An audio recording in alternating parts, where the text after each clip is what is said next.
سورۃ الجمعہ کیوں کہا گیا؟ اس کے اندر جمعے کے بارے میں تذکرہ ہے، اور یہ اللہ کی طرف سے آرڈر ہے، اللہ کی طرف سے پیغام ہے، حکم ہے کہ آپ نے جمعے والے دن کیا کرنا ہے۔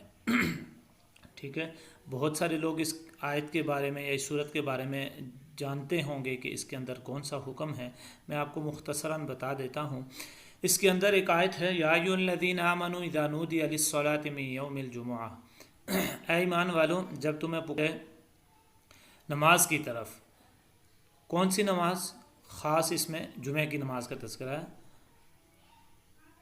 یوم الجمعہ، جمعے والے دن، یعنی کہ جمعے کی نماز کے بارے میں جب آپ کو پکارا جائے، فاسعوا الی ذکر اللہ وذروا البیع، کوشش کریں الی ذکر اللہ، اللہ کے ذکر کی طرف، یعنی کہ اللہ کی طرف جائیں، وذروا البیع، اور بیع کو چھوڑ دیں، خرید فروخت کو چھوڑ دیں آپ۔